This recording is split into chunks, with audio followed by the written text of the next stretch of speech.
Shakyamuni Buddha and Amida Buddha. Human history, as we know it, is only a very small fraction of the endless and inconceivable time of the universe. This means that many world systems and beings living in them had existed before this earth and will continue to exist after its disappearance. Thus, in the beginningless past, a great number of Buddhas appeared in various worlds and will continue to appear in the never-ending future. The enlightened person who taught the Dharma during our present human history was Shakyamuni Buddha, and the teachings and methods presented by him were transmitted to us in the form of sutras or discourses. Different Buddhist schools were created based on various sutras or discourses. Our Jodo Shinshu school, that is the true Pure Land school, which we also call Amida Dharma, was formed based on the sutra on the Buddha of infinite life, that is the larger sutra. A lineage of masters from India, China, and Japan transmitted and explained the teaching of this sutra. Along with the most important is Shinran Shonin, the founder of this school in Japan, and Renyo Shonin, the restorer. The larger sutra was considered by Shinran Shonin to be the most important teaching of Shakyamuni Buddha's lifetime, and the main reason for his appearance in our world. In this sutra, he told the story of Amida Buddha and his Pure Land, encouraging all beings to entrust to him, say his name, Namo Amida Bu, and wish to be born there. As Shakyamuni told us, Amida was a monk named Dharmakara in another era, long before ours, who made the aspiration to become a Buddha. But what differentiates him from other Buddhas is that he made special vows which promise salvation or Buddhahood, not only for those capable of difficult practices and virtues, but for all, and especially for those who are incapable of any practice.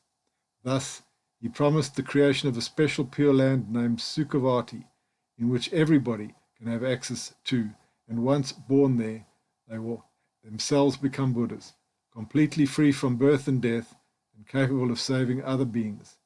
According to his primal vow, that is the 18th vow, the only condition for birth in his Pure Land is to have faith in him, say his name, Namo Amida Bu, and wish to be born there after death. At the moment Dharmakara attained supreme enlightenment and became Amida Buddha, his vows and his Pure Land became real and effective in the salvation of beings.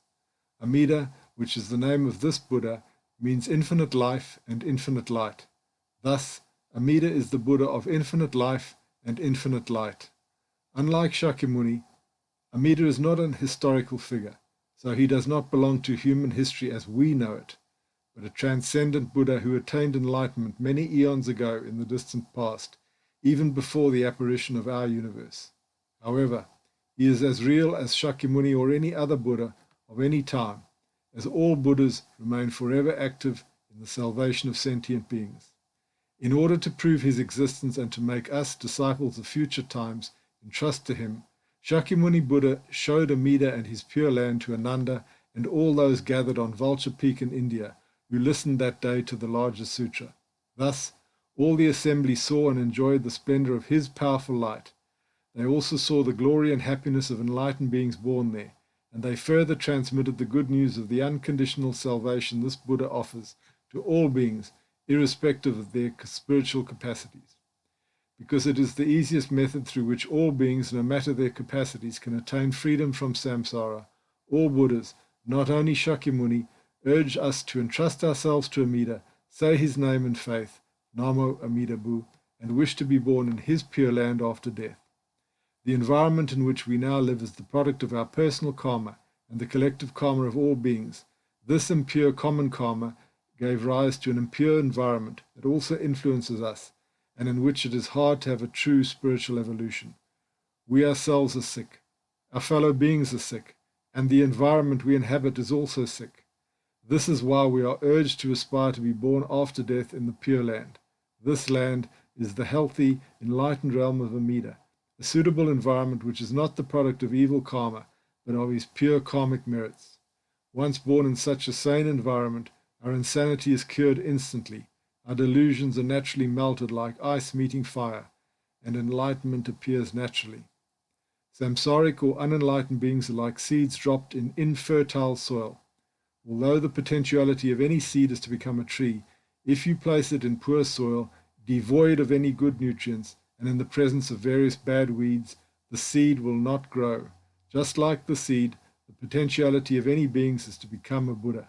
But because we live in this samsaric world, itself the effect and echo of our own evil karma, we cannot grow and transform ourselves into Buddhas. This is exactly why we need to let Amida take us to his Pure Land.